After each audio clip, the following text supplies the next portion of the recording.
Bom, meus amigos, para concluir aqui a nossa semana de introdução aos nossos estudos em 2020, nós vamos então lembrar, né, que nós estudamos Motoqueiros no Além nos 2 primeiros dias, depois nós estudamos sobre incêndios, né, do Joelma e do Gran Circo, e ontem nós estudamos sobre Napoleão Bonaparte e Kardec e também sobre Tiradentes. Né, foi um estudo até um pouco cansativo, né, eu acho que eu errei na mão nos textos de introdução que eu escolhi, textos longos, né, que historicamente foram bem interessantes, né, mas para o estudo ele acabou se tornando um pouco pesado, né, mas valeu ali o aprendizado, nós conhecemos um pouquinho sobre aquilo que os espíritos programam para as suas encarnações, a forma como desempenham seus trabalhos, suas tarefas, e depois o retorno ao plano espiritual. Né? Então isso, como eu falei para vocês, abre para nós uma visão mais ampla sobre todo o trabalho que é feito no plano espiritual em benefício da nossa sociedade planetária, aqui no Brasil e também em outros locais. Porque assim como nós estudamos Napoleão, falando da Europa naquela época, que foi realmente ali uma grande transformação no nosso mundo ocidental, nós tivemos aqui no Brasil Tiradentes, que teve também como responsabilidade, como compromisso aqui, o trabalho para a transformação aqui da nossa sociedade. Mas nós temos também, importante sempre lembrar, por isso que essa ampliação da nossa visão, observar que em cada região do planeta nós temos também ali trabalhos evolutivos, né, porque não é um trabalho geral que é feito no nosso planeta, são trabalhos específicos que, juntando os resultados, promovem a evolução do nosso planeta. Então nós tivemos, por exemplo, personalidades no Japão, nós tivemos personalidades na Inglaterra, na África, na Austrália, na América do Norte, em todo lugar nós temos ali espíritos, né, equipes espirituais, que conforme nós vimos naquele estudo de Napoleão e Kardec, é aquela equipe grande, né, que tem uma parte ficando no plano espiritual, dando aquele suporte, direcionando os trabalhos, trazendo a inspiração, e aquele outro grupo que vem aqui para o mundo físico fazer aquele trabalho mais de campo, aquele trabalho mais objetivo, né? Então, de todos os lados nós temos ali espíritos trabalhando. Então nós conhecemos algumas personalidades. No livro Brasil, Coração do Mundo, Pátria do Evangelho, fala, por exemplo, sobre a mobilização de monarcas na Europa, na época das grandes navegações, dos navegadores que vieram desbravar os mares em busca de novos lugares, os espíritos trabalhando na inspiração desses indivíduos, aqueles que vieram, né, trazer ali os primeiros elementos da formação da sociedade brasileira. Tivemos erros, tivemos acertos. Então tudo aquilo que a gente acompanha nos livros de história, tanto história nacional, regional, como também história mundial, nós temos ali os espíritos trabalhando. Então hoje a nossa história ela acaba sendo muito material, tratando apenas das ações dos homens e das suas consequências, sem levar em consideração os planejamentos e da mesma forma também sem levar em consideração a equipe espiritual que atua, que trabalha nesse sentido. Então, quando nós estudamos sobre essas personalidades, a gente tem que ter essa consciência de perceber que nada acontece por acaso, que nada acontece simplesmente pelo gosto do homem e que tudo tem um propósito maior na transformação do nosso mundo. E para encerrarmos aqui o nosso estudo de hoje, eu trouxe para vocês mais um livro do Chico. Né, então, essas mensagens de introdução que eu sempre trago para vocês aqui são mensagens que são tiradas de obras do Chico. E aí, cada vez que nós ouvimos uma mensagem na sua apresentação, nós temos ali o nome de um livro que muitas vezes nem ouvimos falar. Então, são livros importantes que trazem para nós um conteúdo doutrinário significativo, um conteúdo moral, uma instrução que vem por parte dos espíritos, uma crônica que conta para nós ali uma determinada passagem, uma determinada situação relacionada ao plano espiritual. E aí então, ao estudarmos cada um desses livros, a gente vai tendo uma visão muito mais abrangente, complementando, inclusive, aquilo que Kardec trouxe para nós, como outros espíritos também. Esse é um detalhe importante também que é bacana, que de um dos livros que tem aqui, é que Kardec, que Emmanuel chama aliás, Herculano Pires chama esses livros de Chico também de Livro dos Espíritos. Não o Livro dos Espíritos, mas Livro dos Espíritos, que não deixa de ser uma realidade. Esse que nós vamos estudar, por exemplo, como tantos outros que trazem psicografias, são livros dos espíritos. Né? Eu achei bacana essa comparação que ele fez, porque não deixam de ser ali uma extensão do trabalho, né, do trabalho profundo que Kardec fez junto à equipe espiritual que o assessorava naquela época, como também hoje não, né, na época do Chico, outra equipe espiritual também atuando para trazer para nós, né, os ensinamentos do Evangelho e também a fundamentação da doutrina espírita aqui no nosso país. Então vamos lá. Caminhos de Volta é o texto que nós vamos o livro que nós vamos estudar hoje. Peguei aqui algumas mensagens soltas, né, que trazem temas assim que são, pelo menos eu achei temas que são mais curiosos. E depois a gente conclui, né, fazendo aqui um balanço dessas mensagens todas. Temos uma introdução trazida por Emmanuel, que é de Uberaba, 30 de outubro de 1975.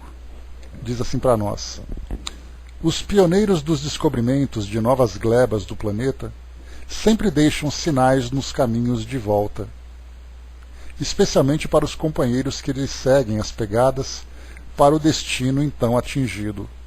Então esse início, a gente vê como é curioso, né? Quando nós temos o objetivo de estudo, não basta apenas a leitura, né? Qualquer oração que a gente pega, qualquer parágrafo que a gente pega, traz um conteúdo que merece um comentário para não passar despercebido, né?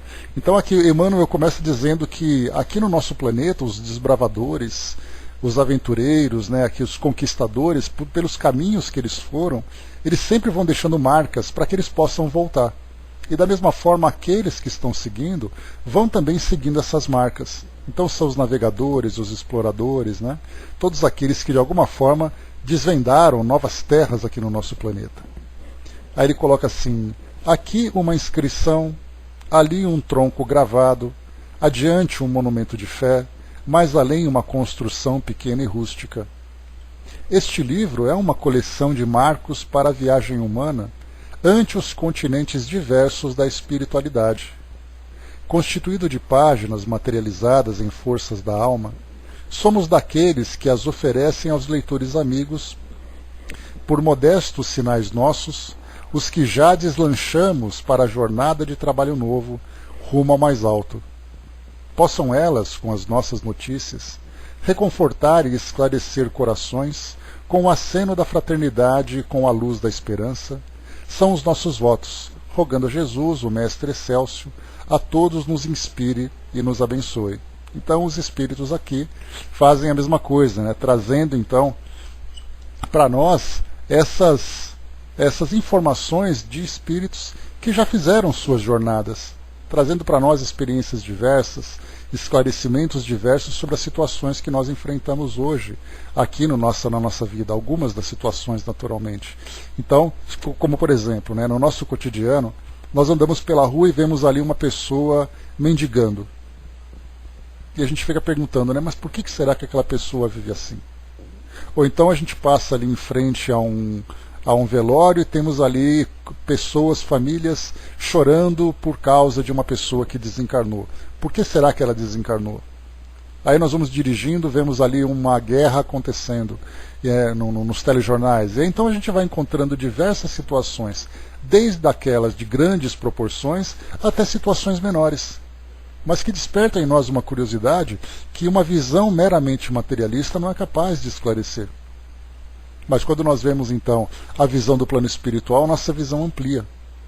E é exatamente esse o propósito de estudarmos a doutrina espírita, de conhecermos não apenas o plano espiritual, porque muitas vezes aquele que é espírita, ele acredita que para ele alcançar a felicidade, basta que ele saiba para onde ele vai ou para onde ele supõe ir quando ele desencarnar, e não o trabalho que precisa ser feito para poder alcançar esse objetivo que ele tanto deseja.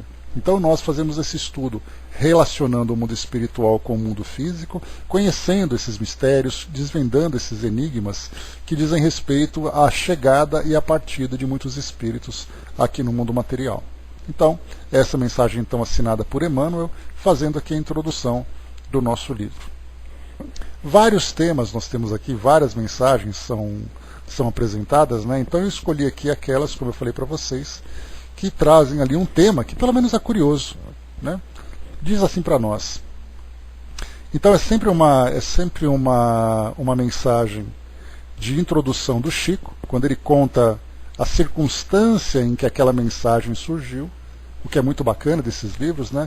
Então ele conta que em tal reunião, tal assunto surgiu, e aí os espíritos trouxeram a resposta. E depois então vem o esclarecimento de Emmanuel, né? Ou então de outros espíritos, como nós já vimos em outros livros, né? Mas primeiro é sempre a introdução do Chico para explicar a circunstância em que aquela mensagem surgiu. Então, filhos processam mais. Aqui então Chico traz. Nossa irmã de ideal, Dona Margarida Magna Basco, de Santa Rita do Passa Quatro, enviou-nos recorte de imprensa, de publicação recente, com a notícia de que estão surgindo em país vizinho vários processos de filhos contra os pais, por haverem nascido com inibições e mutilações congênitas. O assunto comentado antes de nossa reunião, por vasto grupo de amigos, causou a maior estranheza. Quando as tarefas foram iniciadas, o Evangelho segundo o Espiritismo nos ofereceu o item 8 do capítulo 14. A questão continuava no mesmo tema e as explanações dos companheiros mostraram as diversas nuances do assunto. Ao término da reunião, o nosso caro Emmanuel escreveu a página Mutilações Congênitas. Então, escolhi esse tema, né, exatamente por essas tantas situações que nos intrigam, né? Não apenas mutilações congênitas, mas até mesmo, né, doenças congênitas que surgem, como no caso, por exemplo, da síndrome de Down, ou então uma situação de má formação de qualquer natureza, e isso traz para nós um grande sofrimento para os pais, é um sofrimento que acompanha também o indivíduo durante toda a sua trajetória. E aí então, por parte da ciência, infelizmente era um gene defeituoso, é a natureza que não é perfeita, é alguma coisa que trouxe aquela dificuldade. Da visão espiritual, nós temos uma programação reencarnatória. Então já muda completamente a nossa visão a respeito daquela questão. Então, mutilações congênitas. Emmanuel traz aqui para nós. Sempre penoso o quadro em que se lhes patenteia o regresso à espiritualidade. São eles os nossos irmãos mutilados nos próprios sonhos. Exaltavam a força da liberdade, no entanto desarvoravam-se na indisciplina e se enrijeceram na violência em que se articulam o desespero e a perturbação. Dedicavam-se ao amor, entretanto cristalizavam-se na afeição possessiva, enovelando-se nas teias da delinquência. Cultivavam a justiça, todavia, agindo sem misericórdia, transmalharam-se nas pedras da tirania e da impressão. Iluminavam-se de boas intenções, contudo ainda incapazes de interação com as leis divinas, que consideram o bem de todos, apagaram raciocínios brilhantes nas sombras do remorso. Após a desencarnação, são eles os portadores do complexo culposo que carregam em si os remanescentes dos atos infelizes a que se empenharam. Lamentam os braços de que se serviram para a ofensa ao próximo e a si mesmos. Lastimam os pés que os transportaram para a consumação de delitos nos quais dilapidaram os interesses de legiões de pessoas. Menosprezam os órgãos de comunicação afetiva com que enlouqueceram corações sensíveis ao satisfazerem apetites inferiores sem qualquer noção de responsabilidade em nome do amor. E deploram as engrenagens do cérebro com que realizaram o próprio suicídio para se reencontrar no além mais perturbados e desditosos. Claramente inabilitados para a vida das esferas superiores, nas esferas superiores, e suficientemente infelizes para serem enviados a qualquer esquema de punição, já que a própria mente descontrolada lhes recomenda, em benefício próprio, a hospitalização carcerária, tão somente se lhes descortina uma estrada ao suspirado reequilíbrio, o retorno ao corpo terrestre, a fim de que o remédio da regeneração, no veículo do esquecimento temporário, lhe seja administrado pelas forças da vida, na reconstituição gradativa dos recursos que desgastaram ou destruíram pela autodeterminação no curso do tempo. Os irmãos que renascestes em regime de cassação transitória, quanto a implementos determinados do corpo, abraçai aos vossos pais o carro físico em que vos encontrais provisoriamente para reajuste e reparação. Nunca vos levanteis contra as criaturas que vos entristeceram a cela curativa em que vos achais, já que herdaste psicologicamente de vós mesmos as insuficiências, mutilações, dificuldades e inibições que trazeis do berço em auxílio à solução de vossos problemas e necessidades.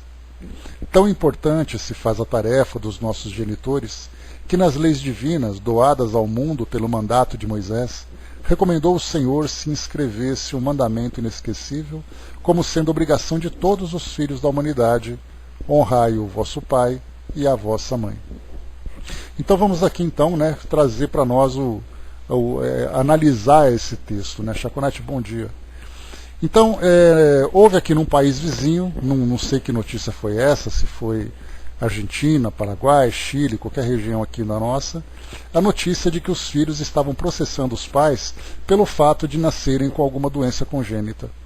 Então, por exemplo, uma criança que nasceu ali sem o braço, e aí então depois que chegou numa certa idade, processou os pais por causa dessa mutilação.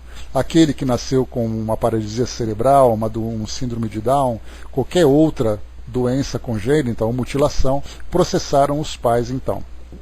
Durante a discussão, Emmanuel trouxe para nós.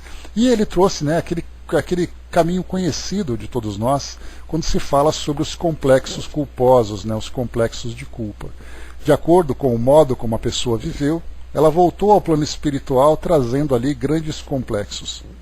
Nós chegamos a ver, por exemplo, no livro Memórias de um Suicida, um dos companheiros de Camilo Cândido Botelho, que falava sobre o seu ato suicida. Que ele, então, durante a sua vida terrena, ele assassinou a esposa enforcando-a e depois ele cometeu o suicídio. No plano espiritual, ele estava sem os dois braços, porque ele se sentia tão culpado por ter esganado a esposa, que depois então ele volta para o plano espiritual trazendo essa culpa, e é o que reforça para nós aqui, Emmanuel. E um ponto importante que nós temos aqui dessa mensagem é esse trecho que diz assim: claramente inabilitados para as esferas superiores. Então o espírito chega no plano espiritual sem condições de se elevar espiritualmente, por causa da sua condição, por causa da culpa, por causa dos sofrimentos que ele provocou, ele vai ter que se quitar perante a justiça divina. Então, claramente inabilitados para a vida nas esferas superiores e suficientemente infelizes para serem enviados a qualquer esquema de punição, já que a própria mente descontrolada lhes recomenda em benefício próprio a hospitalização carcerária.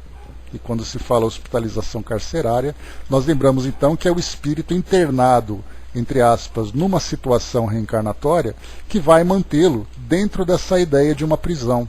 Então ele será prisioneiro de um corpo deficiente. Então, por isso, a própria consciência, a mente descontrolada, diz que a melhor forma dele se reabilitar é estar nessa condição. E diz ainda: tão somente se lhes descortina uma estrada ao suspirado reequilíbrio. Qual é então essa estrada? O retorno ao corpo terrestre, a fim de que o remédio da regeneração, no veículo do esquecimento temporário, lhe seja administrado pelas forças da vida, na reconstituição gradativa dos recursos que desgastaram ou destruíram pela autodeterminação no curso do tempo. Então essa autodeterminação é ele mesmo que cria essa barreira. E através das experiências da vida, esquecimento do passado, ele vai então se reequilibrando, vai se conformando, até ele ter a condição de chegar ao plano espiritual e ascender para as esferas mais elevadas daquele em que ele se encontra. Então a gente viu que nesse processo de mutilação, não é nenhuma questão de punição, de dizer assim, você, porque você fez tal coisa, você vai reencarnar dessa forma. O próprio espírito, com a mente perturbada, vê que a única forma dele retomar o equilíbrio, dele se reequilibrar, será voltando ao mundo físico, sofrendo a punição que ele próprio se impõe. E aí então trouxe alguns exemplos para nós, né?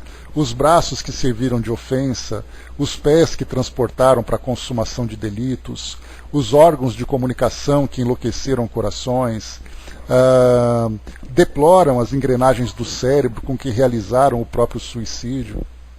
E isso é importante para nós, só para a gente fazer aqui uma contextualização de uma situação real que nós observamos aqui no nosso país, foi o caso da Zika, né? Aquela contaminação geral que teve, principalmente no Nordeste, onde nós tivemos ali mais de 3.000 famílias atingidas por crianças que nasceram com microcefalia. Claro, da nossa parte vai ser então o julgamento de erro do serviço público, dos órgãos públicos, vai ser uma infelicidade da natureza, mas quando nós olhamos no plano espiritual a gente pensa, peraí, quem são aqueles espíritos?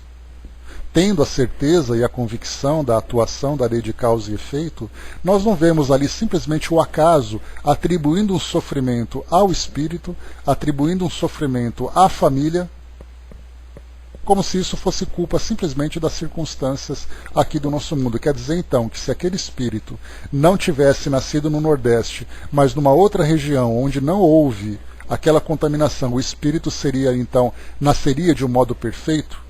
Fisicamente perfeito, psiquicamente perfeito? Compreendendo então a lei de causa e efeito, nós vemos que o espírito, onde quer que ele vá, ele vai nascer dessa forma. Ele vai ter ali, não dessa forma, né, mas ele vai ter uma experiência de resgate imposto pela própria consciência. Então essa é a visão que nós temos.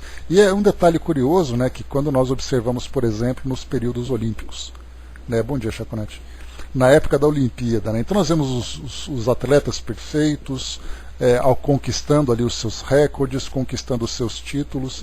Acabando a Olimpíada, vem a Paraolimpíada. Aí na Paraolimpíada nós observamos pessoas do mundo todo apresentando as suas limitações, apresentando ali as suas deficiências físicas, as deficiências intelectuais. E aí não importa onde o indivíduo nasceu, se ele nasceu na Ucrânia, se ele nasceu nos Estados Unidos, se ele nasceu no Brasil, se foi na África, se foi no Japão, ele apresenta ali a sua limitação. E nós, conscientes da lei de causa e efeito, entendemos que não foi a natureza imperfeita que provocou naquele indivíduo aquela infelicidade e ele vai ter que viver com aquilo para sempre. É a lei de causa e efeito alcançando o espírito, dando a oportunidade para que ele possa se regenerar.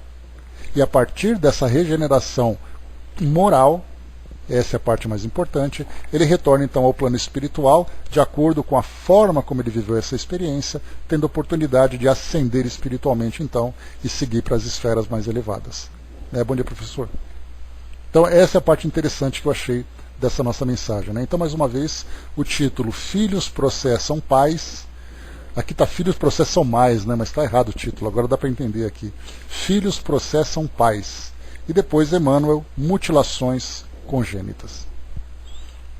Outra mensagem, nascimentos estranhos. Vamos lá então. Primeiro a introdução aqui do Chico. Diversos amigos de passagem por Uberaba deixaram-nos uma pergunta que nos tomou a atenção. Por que nascem crianças em lugares exclusivamente reservados aos tratamentos de doentes mentais? Com o assunto em pauta em nossa reunião pública, o Livro dos Espíritos nos deu a questão 167 para estudo. Os temas da reencarnação foram comentados. Recomposição espiritual foi a página que o nosso Emmanuel escreveu ao término das tarefas. Vamos lá então. Então, nascimentos estranhos, e aqui Emmanuel trouxe o texto Recomposição Espiritual. Há quem nos pergunte por que motivo nascem crianças nos recintos de assistência a companheiros em tratamento de moléstias mentais. Qual é a situação aqui? Quando nós temos, então, os hospitais de saúde mental, como no passado, né, os manicômios, que eram chamados, né, os nosocômios. Então, no caso ali, especialmente, né, nos manicômios, muitas vezes mulheres engravidavam em tratamento. Sejam elas vítimas de estupros, seja elas engravidando, né, por uma relação afetiva que tiveram com seus companheiros pelo fato de serem internadas, e lá crianças nascem. Assim como acontece também quando nós vemos em presídios. Muitas vezes mulheres engravidam ali de seus companheiros, naquelas visitas íntimas, né, tão questionadas na nossa sociedade, e aí nós temos então até leis que protegem essas crianças hoje, mudanças na legislação, fazendo com que as mães que têm esses filhos sejam então levadas para a prisão domiciliar, para que as crianças possam ser tratadas, né, possam ser cuidadas dentro do ambiente doméstico e não no ambiente penitenciário. E aqui nós tivemos então naquela situação. Então, mais uma vez, há quem nos pergunte por que motivo nascem crianças nos recintos de assistência a companheiros em tratamento de moléstias mentais. E responderemos com ligeira amostra do assunto. No mais além, certo amigo acreditou poder superar o desafio das facilidades humanas e pediu vantagens de berço no plano físico, a fim de cumprir elevada missão. Ressurgiu para logo na linhagem de pais generosos que lhe ficharam o nome de imediato na posse de avantajados recursos materiais. Ressurgiu para logo, desenvolveu-se em refúgio respeitável e opulento. Encontrou o grupo familiar que estendeu apoio e compreensão. Favorecido por educadores abnegados, senhoreou ingredientes dos mais valiosos para a formação da própria cultura. Então, até aqui, né, nós vimos que o espírito, no plano espiritual, pediu ali oportunidades e pediu benefícios para que pudesse realizar uma missão, né, uma missão especial em benefício da humanidade, naturalmente, ou de um pequeno grupo. Então, ele reencarnou numa família de pais generosos que deram para ele todos os recursos. Ele então se desenvolveu num ambiente opulento, né, numa casa bem estruturada, num ambiente com fartura material. Ele encontrou também ali educadores abnegados que deu a ele a formação intelectual privilegiada. Que mais aqui? Um grupo familiar que estendeu apoio e compreensão. Tudo aquilo que ele precisava, ele recebeu. Entretanto, em plena maioridade na experiência humana, por mais advertido fosse pelos princípios da fé que esposara, decidiu-se pelo abuso. Traçou o infeliz caminho a si próprio. Sulcou de sofrimento o coração dos pais, feriu companheiros, desbaratou os próprios bens, suscitou a infelicidade de vastos agrupamentos domésticos, criou dificuldades e sombras e, por fim, precipitando-se em desregramentos sem nome, desencarnou em lamentável posição de criminalidade. De regresso ao mundo espiritual, reconheceu amigos, recordou afeições, clareou o pensamento, reformulou pareceres, recompôs ideias e aceitou a culpa que lhe danificava a consciência.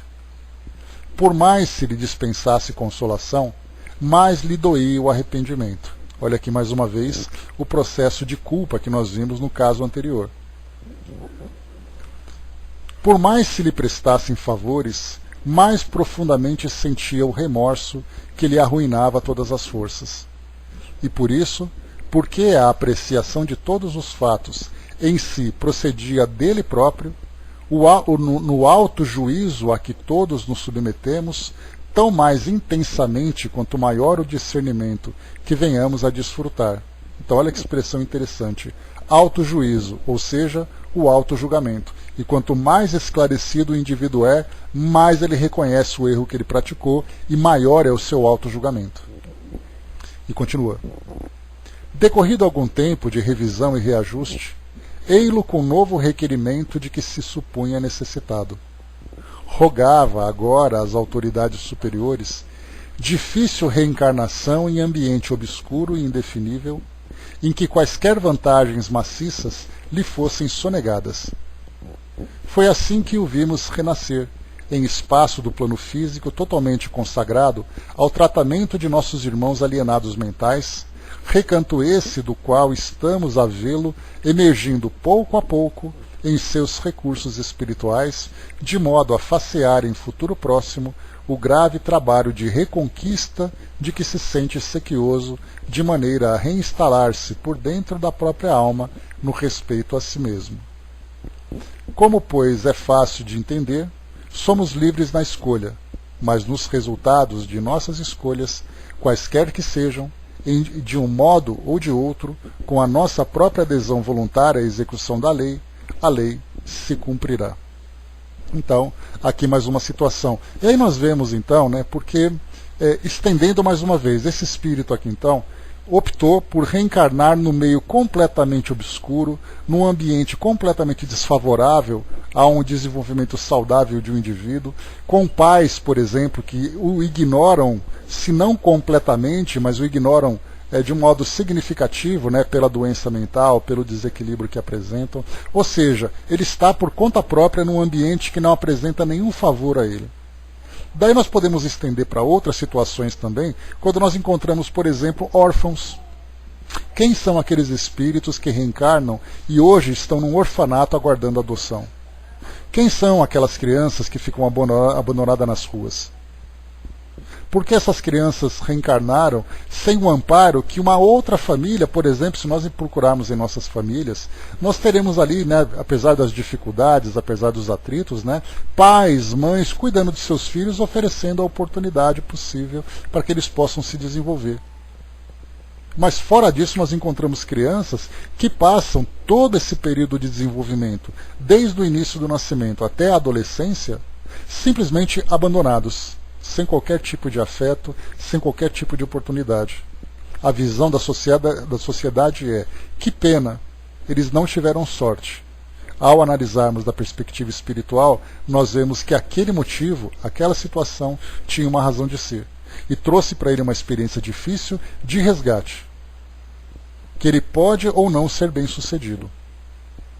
É uma situação que pode ser imposta ou uma situação que pode ser requerida, ou seja, ele pede ou é imposto para ele. Cada espírito então tem ali o seu motivo, tem ali a sua causa para vivenciar esse tipo de efeito.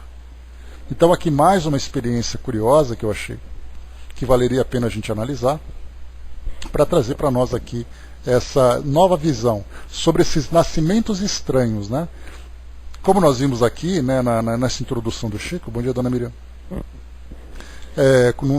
na introdução do Chico, falava sobre espíritos que nasceram numa casa de saúde mental.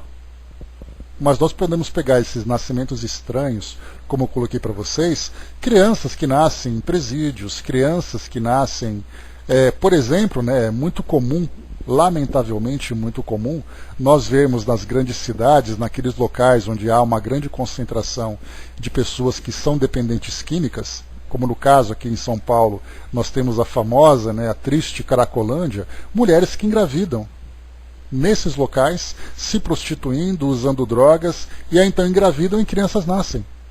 Quem são esses espíritos? Por que eles estão vinculados a essa situação, diferentemente de outras crianças que nascem não num ambiente necessariamente abastado, numa família rica, mas numa família amorosa, que com o seu sacrifício, com o seu esforço, oferece aquilo que pode para a sua criança, para o seu bebê. Enquanto que em outro caso nós encontramos um abandono total. O Hermes colocou, por mais que o espírito protetor o ajude, sempre vem um livre-arbítrio, a vontade própria do indivíduo. É o aprendizado dele, o espírito protetor vai ajudar a encaminhá-lo para a melhor situação, mas é ele que toma as decisões. Outro caso, vamos lá. Lembrando que nós estamos estudando aqui o livro Caminhos de Volta, do Chico, estudando os casos aqui que foram apresentados. No primeiro caso que nós vimos, só para poder lembrar aqui, o primeiro caso que nós vimos foi mutilações congênitas.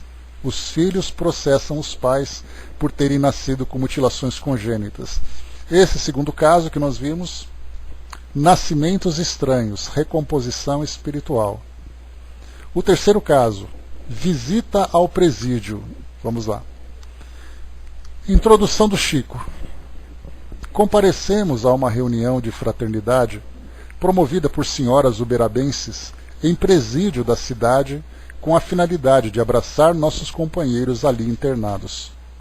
Convidados à prece, lembramo-nos de que antes de ir à reunião havíamos lido e meditado o item 12 do capítulo 24 de O Evangelho segundo o Espiritismo e enternecemo-nos ao ver reunidos conosco dezenas de reeducandos daquela instituição. Amigos presentes manifestaram o desejo de ouvir algum mensageiro da espiritualidade. Nossa irmã Maria Dolores atendeu à rogativa escrevendo esta poesia-oração que foi recebida com respeito e carinho por irmãos espíritas e não espíritas. Olha que legal. Psicografaram, né? O Chico psicografou dentro do presídio durante aquela visita. Então, Maria Dolores traz então, prece por libertação. Jesus, Mestre e Senhor, todos nós, os tutelados teus, vinculados ao mundo, estamos presos de algum modo e quase sempre a sós, no caminho interior para a união com Deus, e sentindo mais amplo e mais profundo, quase todos estamos encadeados a problemas que nos compelem dia a dia a trilhar palmo a palmo a vereda sombria de inquietações extremas. Somos presos, Senhor, à indisciplina que nos faça entender a bondade divina pela bênção da prova, algemados à dor que nos renova o próprio coração. Encarcerados comumente nas lutas que nos levam para a frente, conforme os teus programas no ignorado amor com que nos amas. Tantas vezes, Jesus, somos detidos em lembranças cruéis de tempos idos, segregados em mágoas e desalento, nas celas de pesados desenganos, inibidos no impacto violento das aflições que surgem de improviso nos caminhos humanos, ou barrados, por fim, nas linhas curtas de aposento estreito, por favor da justiça, na execução da lei de causa e efeito.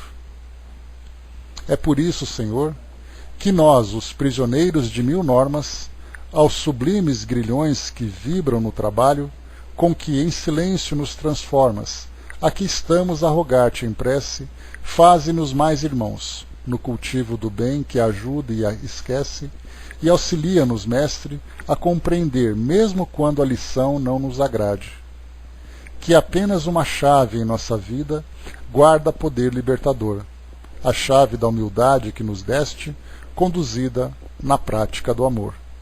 Né? Então, uma belíssima poesia trazida por Maria Dolores, né? Trazendo, na verdade, aqui uma mensagem de conforto e consolação, fechando que a única chave de libertação para todos nós é a libertação do amor.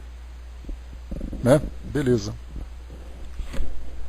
Então essa é a mensagem para nós, né, que foi trazida aqui, falando sobre essa lei do amor que vai nos libertar tanto espiritualmente como também libertar dentro da nossa sociedade, porque todos aqueles que se encontram encarcerados estão nessa condição exatamente porque violaram essa lei de amor, amor por si mesmos e amor ao semelhante. Né? Então aqui, apenas essa mensagem eu achei bacana porque a circunstância em que a mensagem surgiu, nessa reunião que o Chico compareceu dentro, né, de um grupo de senhoras, dentro de uma penitenciária. E ali então a psicografia surgiu para trazer essa mensagem. Né? Então muito bacana aqui que eu achei que ia trazer para vocês.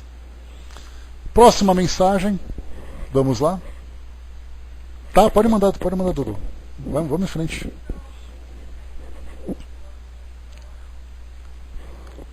Então aqui aguardar só um pouquinho, né, para chegar para nós aqui. A Dudu vai colocar para nós uma mensagem da nossa querida Cecília, que chegou aqui, para a gente poder aprender um pouquinho mais, para refletir um pouquinho mais também. Manda lá que estou aguardando, Dudu. Beleza, diz assim para nós então. Filho querido e amado, venho hoje, na data do seu nascimento, trazer o nosso melhor afeto. Traçar uma volta gigante dos seus projetos e processos, que durante uma vida inteira você soube mostrar que tudo nessa vida terrena precisamos passar, e você está passando com muita relevância. A sua toga não é regra, e sim clara como a luz. É como a luz branca que ilumina os seus passos durante essa sua caminhada.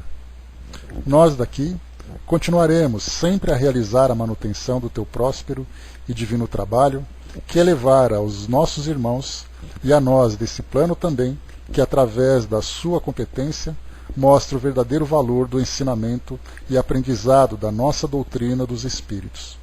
Portanto, caro irmão e amigo, nós felizes em trazer o nosso maior abrigo, que são alguns recursos necessários para que o seu trabalho, no sentido do bem fazer, e harmonizar o desejo de muitos que aqui nessa sala chegam, estão sendo um progresso para cada um deles que chegam, e a ti, com certeza, para que a sua saúde integral esteja... deixa eu pegar aqui o trechinho...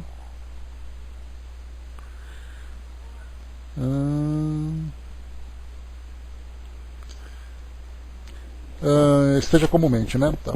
Estamos nós muito felizes por mais um passo na sua vida reencarnatória, e daqui te oferecemos melhor forma de amor que possamos te dar nesse seu dia, que é valorizar o seu trabalho nesses anos todos, dedicados a dar o labor de seus conhecimentos aos irmãos que chegam, né, o irmão que chega e sai feliz.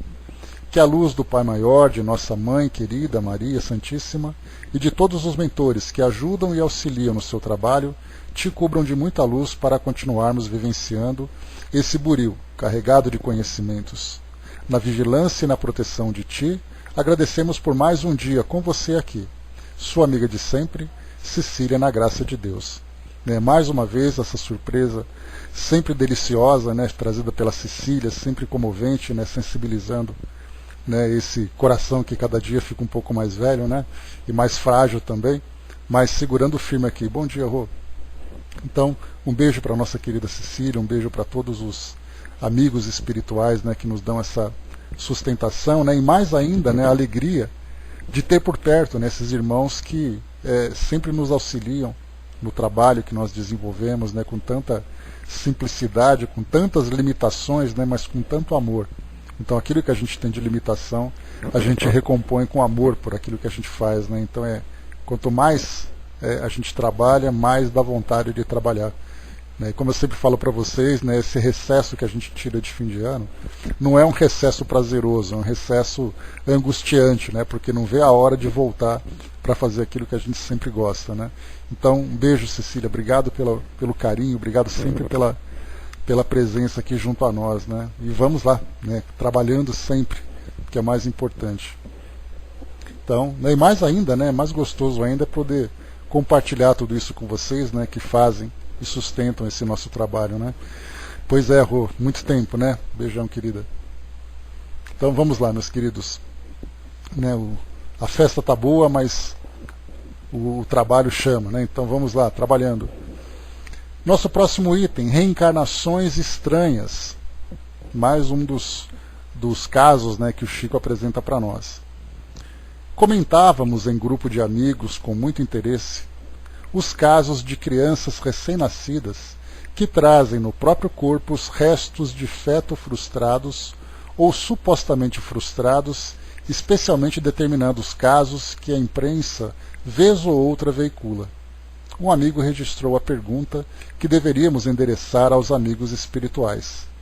Em nossa reunião pública de sábado, depois de havermos estudado a questão 344 do Livro dos Espíritos, o poeta Epifânio Leite escreveu o soneto Vingança e Teratologia. Essas reencarnações estranhas, aqui só para a gente poder compreender, são aqueles casos em que existe ali os gêmeos siameses. Só para lembrar, os gêmeos siameses, essa expressão gêmeos siamês, daqueles gêmeos que nascem com ligações do corpo físico, que muitas vezes não é possível fazer a separação, veio de um caso de dois irmãos chineses, nascidos em Sion, na época, por isso siameses, E aí então eles foram para circos, saíram lá de Sion e foram para os Estados Unidos para se tornarem daquelas aberrações do circo de horrores, que mostravam com tanto prazer, e a população ia sempre com aquela curiosidade mórbida de ver esses casos, né? E aí muitos casos desses gêmeos siameses, um desses gêmeos acaba não vingando.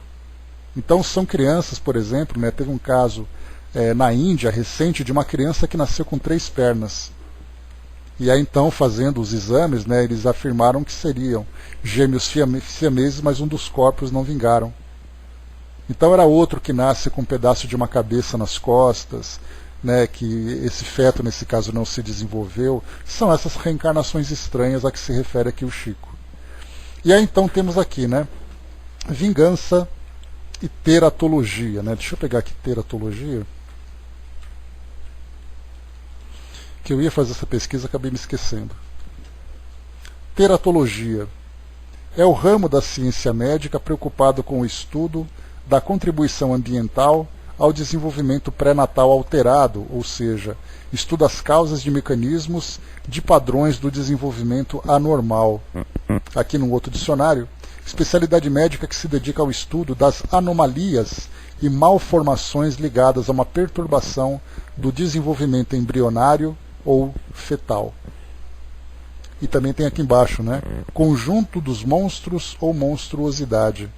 Então aqui também, exatamente porque fizeram essa ligação, né? E no caso da teratologia, estuda exatamente esses casos de gêmeos siameses. Várias fotos aqui mostrando, né, crianças com 2 cabeças, crianças com partes dos corpos ligados, enfim. Reencarnações estranhas. Vingança e teratologia. Epifânio Leite é o poeta que vai trazer para nós aqui. Resposta ao amigo que indagou sobre a causa pela qual um recém-nato pode trazer um corpo frustrado na sua própria organização fisiológica nas ocorrências da reencarnação. Aí vamos ver se a gente consegue encontrar nessa resposta aqui também um corpo que não foi frustrado, mas um corpo que vingou, fazendo com que 2 espíritos reencarnem em corpos ligados, né? Nós temos até um caso bastante famoso nos Estados Unidos de 2 moças, né, já não são mais adolescentes, apesar das fotos, que elas têm ali o mesmo corpo, mas 2 cabeças e 2 colunas. E elas dirigem, namoram, estudam, praticam esportes e tudo mais, né, 2 moças bonitas, inclusive. E aí, então, naquele caso, 2 espíritos que não há como se desvincular. E aí fica aquela expectativa, né? Se uma delas desencarnar, com 2 nomes, são 2 personalidades, Hermes. Né, se você procurar, coloca assim, gêmeas siameses Estados Unidos, você vai encontrar 2 moças loiras. Né? Então, assim, uma vida absolutamente independente, entre aspas, elas têm, apesar do vínculo que elas têm. Né? Mas vamos lá para esse caso, então, para corpos frustrados.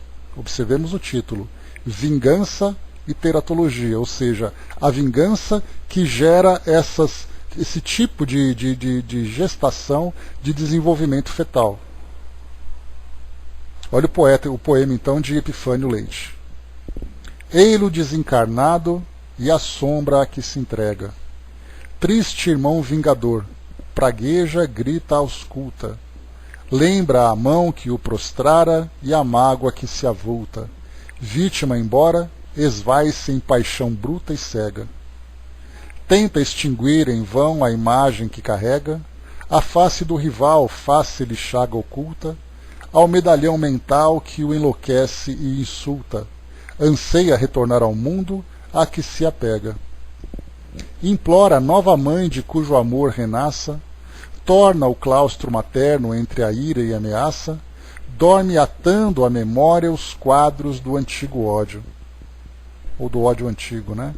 E agarrado à vingança e ao fel que o desconforta, plasma no próprio feto, em carne viva e morta, a figura larval do seu próprio inimigo. Então, olha que interessante. O indivíduo, então, ele vai reencarnar.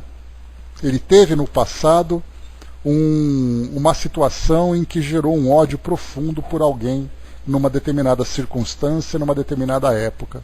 Ele, então, quando ele vai reencarnar, ele traz consigo esse sentimento de ódio com uma profunda fixação por aquela pessoa que foi ali o alvo dos seus sentimentos. E aí, então, ele plasma no próprio corpo o corpo daquele que era o seu objeto do ódio. Olha que situação curiosa. Então, no livro Gestação, Sublime e Intercâmbio, O Dr. Ricardo de Bernardi, ele escreveu, né, falando sobre as diversas situações que envolvem uma gestação. Então é o caso, por exemplo, do aborto, é o caso do enjoo, de gêmeos siameses, de um abortamento natural, né? Então, enfim, são várias situações que ele vai colocando. E existem situações de tamanha fixação mental que, inclusive, dois espíritos que têm a programação reencarnatória de se reencontrarem, né, viveram uma situação de ódio no passado, e tem na programação reencarnatória o reencontro aqui no mundo físico, durante a gestação o ódio é tão grande que sentem um pelo outro que eles acabam se ligando. E se ligam de tal forma que não conseguem mais se desprender. Tem até o caso, né, de duas moças que reencarnaram e são gêmeas siameses que não podem ser separadas, e o ódio entre elas é tão grande que elas não se suportam. E ainda assim elas têm que viver literalmente 24 horas por dia. Um caso de dois meninos, não sei se eles vivem na Índia, mas eles estão ligados numa certa posição do corpo em que um consegue andar como se fosse uma aranha. O outro fica de lado, sendo carregado por um carrinho. Um alimenta o outro. E a ligação que eles têm também é uma ligação que não há como se separar. Muitos desses espíritos estão ligados exatamente por causa dessas ideias fixas, profundas e doentias. E aqui, especificamente nesse caso, em que um corpo de um feto não desenvolvido se desenvolve colado, né, numa pessoa, se desenvolve num corpo de uma outra pessoa, esse caso, trazido para nós por Epifânio Leite, fala desse sentimento de vingança. Mais uma vez, só para a gente lembrar. Ele, o desencarnado, e a sombra a que se entrega. Então, ele, no mundo espiritual, ele se entrega a essa vingança. Triste irmão vingador, pragueja, grita e ausculta. Lembra a mão que o prostrara e a mágoa que lhe avulta, vítima embora, esvais sem paixão bruta e cega. Então ele foi vítima de uma situação e o ódio que ele sente em busca de vingança. Tenta extinguir em vão a imagem que carrega. Muitas vezes a imagem da situação que ele vivenciou, né? Pode ser uma situação de assassinato, de traição, qualquer coisa assim. Aliás, nós temos hoje, né, lamentavelmente, muitas dessas imagens aqui na nossa sociedade, tanto na vida privada como na vida pública. Indivíduos, né, que degladeiam, não apenas verbalmente ou fisicamente, mas também afetivamente, um sentimento de ódio. Tenta extinguir em vão a imagem que carrega, a face do rival, face-lhe chaga oculta. Ao medalhão mental que o enlouquece e insulta, anseia retornar ao mundo a que se apega. Então ele está apegado ao mundo físico e ele quer retornar, mas ele traz consigo a imagem daquele seu opositor.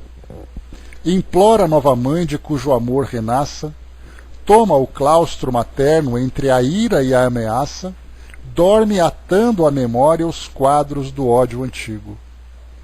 E agarrado à vingança e ao fel que o desconforta, plasma no próprio feto, em carne viva e morta, a figura larval do seu próprio inimigo. Olha só que curioso, né? O Hermes colocou ali em cima, né? Se são duas cabeças, seriam dois indivíduos, dois espíritos no mesmo corpo. Sim, curioso isso, né? Costumamos ouvir que dois espíritos não habitam o mesmo corpo, né? Mas aqui nesse caso, né, Hermes, quando a gente fala costumamos ouvir, dois espíritos de fato não ocupam o mesmo corpo. Mas nós, se você observar, estudar um pouco mais esse caso, você vai ver que eles mostram, inclusive radiografia em alguns sites, que mostram duas cabeças, duas colunas, dois corações, pulmões separados e elas se juntam no intestino. Então, na verdade, são dois corpos fundidos num só. Cada espírito preso num corpo. E o detalhe é que essas duas moças, elas têm controle, cada uma controla um lado do corpo. E elas aprenderam a viver com tal sincronia que elas são capazes de pedalar numa bicicleta, dirigir um carro, praticar esporte. Tem um vídeo que mostra elas jogando beisebol. Então as duas seguram o bastão e as duas se movimentam para bater a bola. Mas cada uma controla um lado. E aí o detalhe vai ser, né, se o coração de uma para, como é que vai ser a outra? Né? Esse vai ser um dos enigmas que a ciência vai ter que vai ter que lidar, né? Não sei se vai ser possível manter a vida da outra, né? Já que uma desencarnou. Então talvez a eutanásia talvez seja uma situação para essa resolução, né? São especulações, mas como é que vai lidar quando isso acontecer? Então vamos lá, vamos em frente, né? Então esse é o caso que eu queria trazer para vocês aqui, né? Vimos a fixação mental, o que ela é capaz de fazer. E essa mesma fixação mental, no caso do ódio pelo desejo de vingança, é a mesma fixação mental que nós vimos nos casos anteriores de mutilações congênitas. Então, nessa mutilação congênita, vem exatamente a fixação do espírito pela culpa de algo que ele fez no passado. Como nós vimos, podem ser os braços, as pernas, pode ser ali a forma de se comunicar, pode ser ali o cérebro. Então vimos vários casos, inclusive no livro de Vera Lúcia Marinzec, pelo espírito Lúcius, nós temos ali no livro Deficiente Mental Porque Fui Um. E ali casos de autismo, de síndrome de Down, né, que foram mostrados que são fixações do espírito que o levaram àquela condição. O Flávio colocou, né, tanto são individualidades que quando são separados, quando possível, ficam como pessoas totalmente independentes, sem dúvida. Próximo caso, vamos lá. Consulta aos espíritos. Chico explica para nós o seguinte. Pois é, no caso dessas moças, chaconetes, são 2 corações que elas têm. Os corações são independentes. É só no intestino que elas se ligam, né? Então vamos lá. Consulta aos espíritos. Temos recebido de várias procedências acenadas por nossos amigos, solicitações endereçadas aos benfeitores espirituais a respeito da cremação. Isso tem sido objeto de muitas conversações nossas. Na reunião de ontem, o Livro dos Espíritos nos deu para o estudo a questão 164. Eu não estou pegando aqui as questões do Livro dos Espíritos, né, porque acabaria estendendo um pouco mais o nosso estudo, né? Então eu estou só trazendo aqui a referência para vocês. Nos comentários veio à tona a mesma interrogação. O que dizem os amigos desencarnados sobre a cremação ao invés do sepultamento dos mortos? No final de nossas atividades, nosso caro Emmanuel escreveu sobre o assunto a página cremação. Emmanuel diz assim para nós então. Vamos lá. De quando em quando, amigos da Terra nos inquirem com respeito aos resultados possíveis da cremação que tenhamos porventura experimentado após o afastamento do corpo denso. E efetivamente o assunto se reveste de significação e proveito, pelas repercussões do processo crematório no plano espiritual. Por muito se examine no mundo a presença da morte física, conferindo-se-lhe foros de igualdade em quaisquer circunstâncias, o óbito não é idêntico no caminho de todos. Valeu, professor. Então, mais uma vez, né? Então, assim, apesar da... o curioso nesse trecho que é colocado, né? Por muito se examine no mundo a presença da morte física, conferindo-se-lhe foros de igualdade em qualquer circunstância, o óbito não é idêntico no caminho de todos. Então isso aqui nós já estudamos, a doutrina é bastante clara nesse sentido, mostrando para nós que o fato do mundo olhar a morte como sendo a morte atingindo todas as pessoas, para cada espírito essa experiência traz um resultado. Qual ocorre no berço, quando o renascimento estabelece condições diferentes, do ponto de vista orgânico, para cada um de nós a separação do veículo terrestre está revestida de características originais para cada indivíduo. Além da existência comum na Terra, nem todas as criaturas se observam imediatamente exoneradas da inquietação e do trauma, da ansiedade ou do apego exagerado a si próprias. Então, na desencarnação nós temos aqueles que aceitam, que se libertam com facilidade, como nós temos aqueles que se apegam, tendo ali medos, tendo ali dificuldades. Já estudamos casos assim, né? Tanto de reencarnação como de desencarnação. Nem todo espírito reencarna com tranquilidade, sabendo, por exemplo, de qual vai ser a sua programação reencarnatória, qual o ambiente que ele vai renascer, quem serão seus companheiros de jornada. Então tem aquele espírito que reencarna com tranquilidade e tem aquele espírito que reencarna com resistência. A mesma coisa acontece na desencarnação também. Cada indivíduo vivencia a sua experiência de um modo muito particular a partir da bagagem psíquica, moral e emocional que ele traz. E continua. Temos companheiros que na desencarnação pelo fogo se libertam de improviso de qualquer conexão com os recursos que usufruíam na experiência material. Entretanto, encontramos outros, em vasta maioria, que, embora a lenta desencarnação progressiva que atravessam, se reconhecem singularmente detidos nas impressões e laços da vida material, notadamente nas primeiras 50 horas que se seguem à derradeira parada cardíaca no carro fisiológico. Fácil observar, em vista disso, que o período de espera no espaço razoável de 72 horas entre o enrijecimento do corpo físico e a cremação respectiva é tempo valioso para a generalidade de todos aqueles que se encontram em trânsito de uma vida para outra. Esse é um caso já conhecido de todos nós, né? que é uma das respostas mais clássicas. Valeu, Flávio, até mais. Obrigadão, um abraço. Então, talvez uma das respostas mais clássicas, aliás, uma das respostas mais utilizadas a respeito da desencarnação, né, da cremação. E continua. Isso é compreensível porque se muitos irmãos dispensam semelhante cuidado, desde os primeiros instantes de silêncio no cérebro, outros, aos milhares, se observam vinculados aos tecidos inerentes de que já se desvencilharam, no anseio, embora vão, de revivecê-los. Ou seja, né, eles ficam esperando, tentando retomar a vida no corpo físico em vão.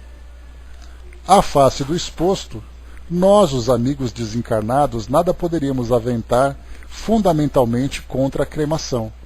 No entanto, entendendo que os nossos amigos, os homens da esfera física, ainda não dispõem de instrumento para analisar os graus de extensão e de intensidade do relacionamento entre o espírito recém-desencarnado e os resíduos sólidos que lhes pertenceram no mundo, consideramos justos que se lhes rogue o citado período de repouso, a favor dos chamados mortos, em câmara fria que lhes conserve a dignidade da forma.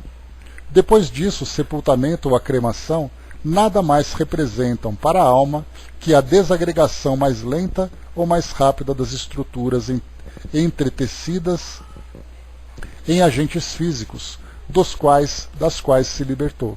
Então, é aquela recomendação clássica de Emmanuel, né, falando sobre o período de desencarnação, exatamente porque, embora muitos de nós teremos alguma facilidade para a nossa desencarnação, pelo menos essa é a nossa expectativa, o nosso desejo, a grande maioria dos encarnados, sem qualquer consciência sobre o plano espiritual e muito ligados aos interesses do mundo físico, passam por essa dificuldade de libertação. Nós vimos casos, por exemplo, né, de o senhor Samson, ou o senhor Sansão em português, lá no livro O Céu e o Inferno, lembrando que o senhor Samson era membro da Sociedade Parisiense e fazia ali com Kardec, né, os trabalhos do desenvolvimento da doutrina. Ele então psicografou 8 horas após a morte do corpo físico. 8 horas apenas. Enquanto nós, às 8 horas, estamos preocupados ainda com todos os preparativos e coisa e tal, ele 8 horas depois já estava psicografando. A mesma coisa aconteceu também com o irmão Jacó, no livro Voltei, que logo após a sua desencarnação, aliás, a morte do corpo físico, já foi relatando para nós os detalhes do seu desprendimento. Por outro lado, nós temos aqueles espíritos que demoram muito tempo para se libertarem. E optando pela desencarnação, acaba vivendo essa dificuldade. Não que o sepultamento, né, a inumação, é o nome que se dá ao enterro, entre aspas, né, propriamente dito, não que isso também não gere para muitos espíritos angústias e sofrimentos. Porque ao serem sepultados, se não conseguiram se libertar, lembrando que hoje, dependendo da situação, o sepultamento acontece em menos de 24 horas. É aquele caso, por exemplo, de alguém que tem uma doença crônica, aí aconteceu ali, né, a pessoa já, enquanto ela já estava naqueles finais para a desencarnação, a família já tinha todos os preparativos, já pegou a pessoa, já preparou para o sepultamento, não fez velório nem nada, já fez ali então a devida cerimônia. Nesse momento também, se o espírito não se desvincula, para ele o sepultamento também é uma situação de angústia. Porque ele pode acompanhar o corpo físico ou acompanhar os detalhes daquela escuridão, daquele frio, né, retratado que nós vemos, né, nessas situações. Então, Emmanuel traz para nós essa resposta a respeito hoje da cremação. Porque, como nós vemos, né, muitas vezes nós temos uma cerimônia muito bonita, um ambiente muito bonito, para trazer tranquilidade para as pessoas, mas pelo fato de não terem essa consciência espiritual dessa situação, todo aquele ambiente, toda aquela beleza na estrutura do ambiente acaba não tendo nenhum objetivo, porque vai afetar diretamente o indivíduo.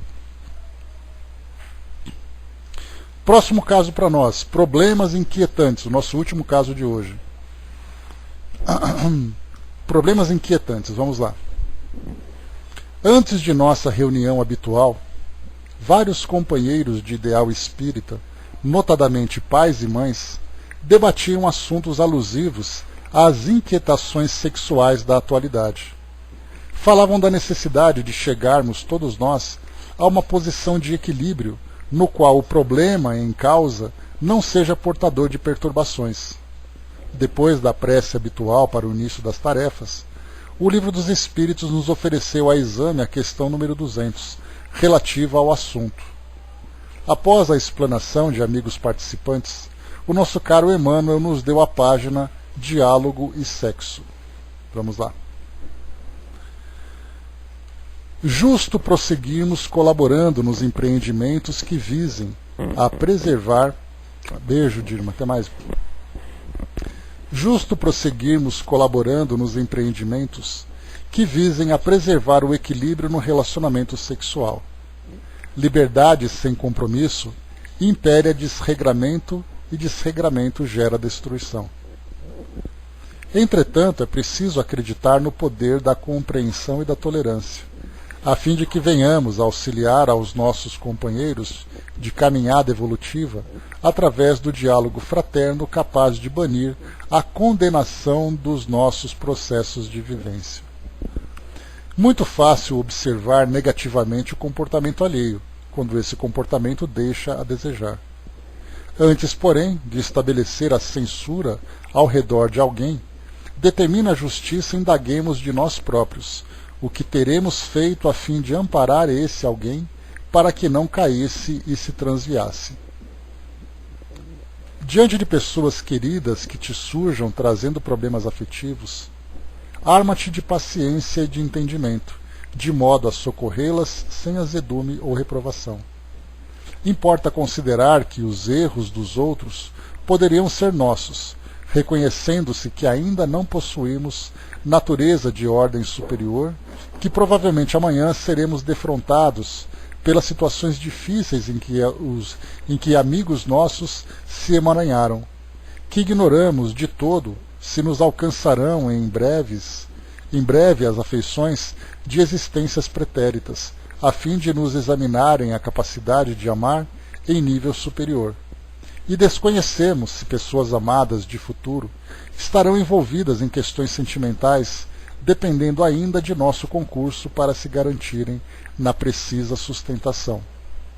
Só para a gente analisar aqui a situação, pais e mães falaram sobre as questões do sexo na atualidade, naquela atualidade em 1975, mas também vale muito para nós hoje. Então são pais, por exemplo, que veem seus filhos se aventurando, em relacionamentos precoces.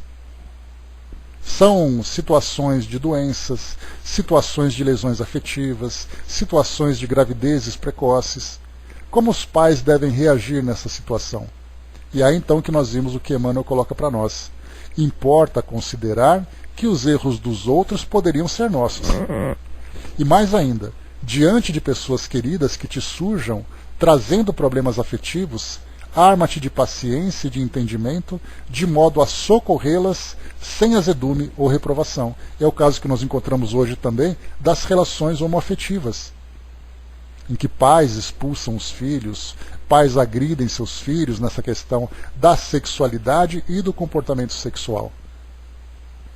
E ele continua: por tudo isso, e muito mais, isto é, em razão dos ditames da lei de amor, que nos traça a obrigação do acatamento e do amparo mútuos em nossas dificuldades, compadece-te mais intensamente. Deixa eu ver aqui. Tem uma palavra que eu não entendi aqui. Quando o próximo te procure, demonstrando questões do sexo doente ou menos feliz.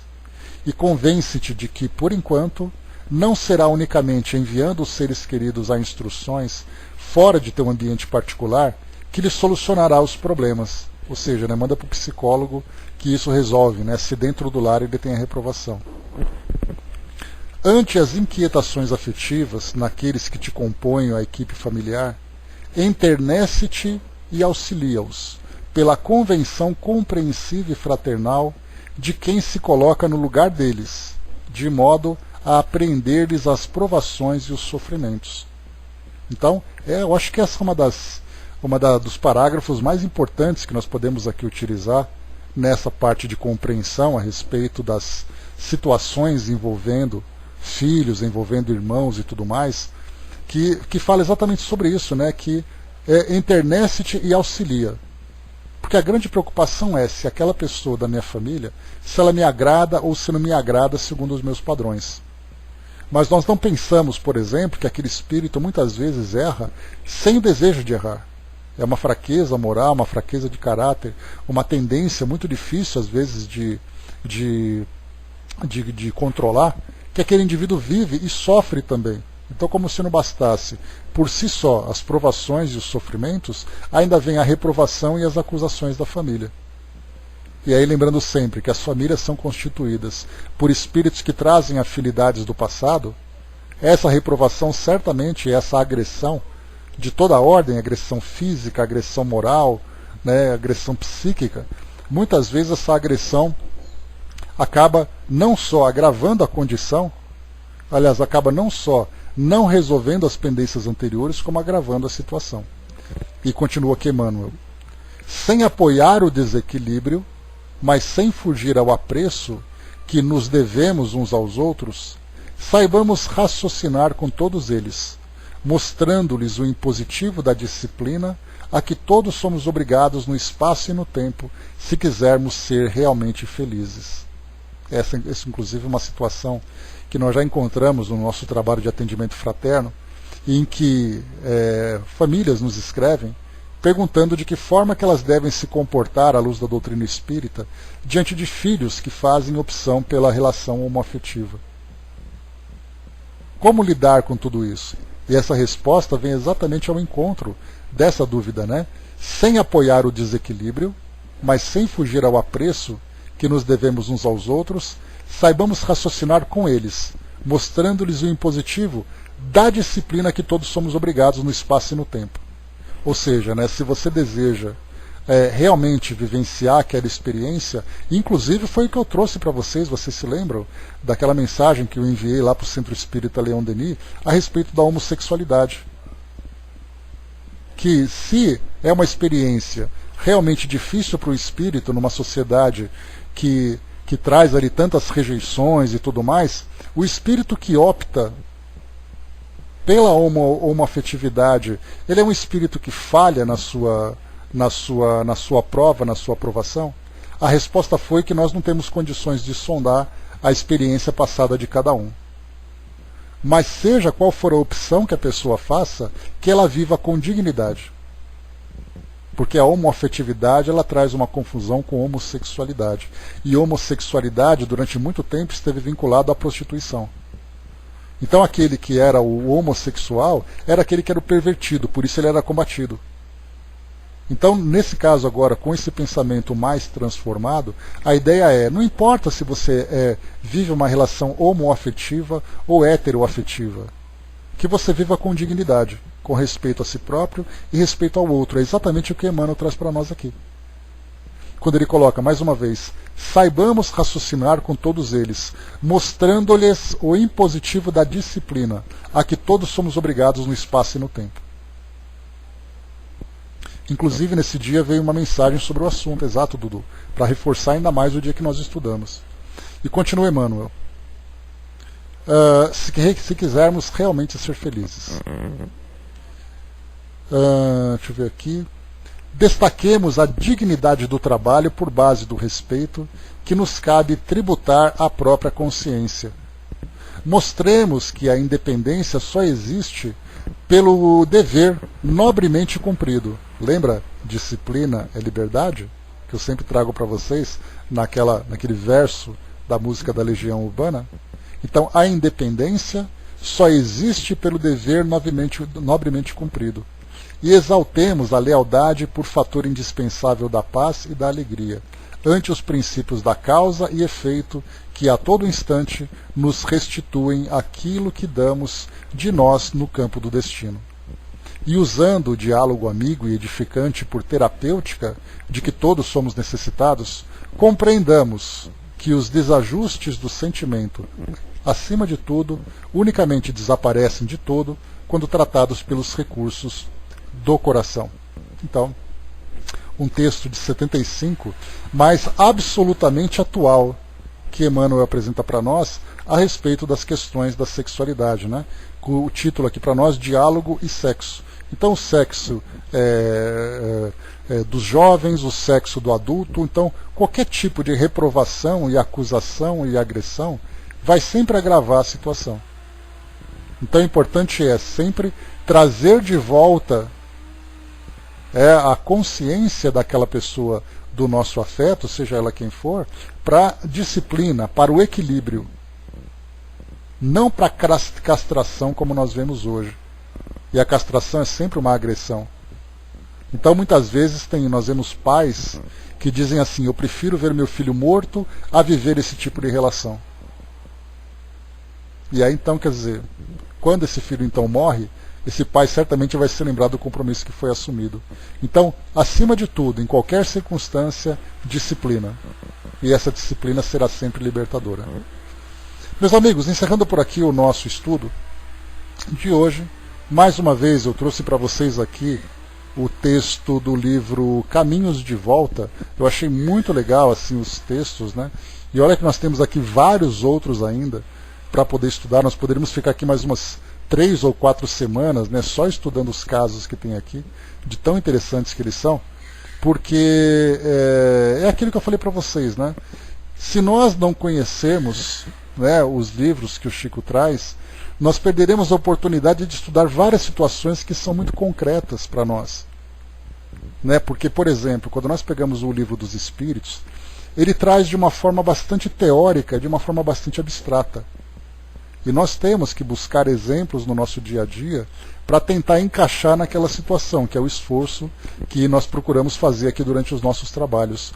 Mas nos trabalhos do Chico, nós percebemos que são discussões que são travadas no dia a dia das reuniões que eles fazem, de estudos. E aí os espíritos trazem essa contribuição. E o Chico tem mais de 400 livros. Nós estudamos aqui meia dúzia de livros, meia dúzia de casos, né, de pegar assim, um trecho aqui, outro trecho ali. Então eu pretendo, né, assim que nós acabarmos o Livro dos Espíritos, fazermos uma sequência de estudos de uns 10 livros do Chico. Mas estudar os livros, não apenas mensagens. Para a gente poder conhecer e ampliar um pouco mais a nossa visão. Então esse é um projeto bem antigo que eu tinha, assim como o projeto que eu tinha de estudar os livros de André Luiz. Então nós estamos estudando esses livros, nós faremos então essa sequência. Vou pegar aqui alguns livros curiosos para a gente poder estudar. Né? O livro Cartas e Crônicas, Instruções Psicofônicas, são 2 obras muito bacanas. Eu vou dar uma olhadinha direitinho para a gente poder pegar. Esses 2 livros certamente estarão no nosso roteiro. Né, e mais outros que eu vou pegar desses que nós vimos agora, por exemplo. Né? Mas isso aí a gente depois conversa mais para frente. A gente vai encerrando por aqui então o nosso trabalho de hoje. Estudamos aqui o nosso estudo. Pois é, Marion, mais uma primavera bem no meio do verão.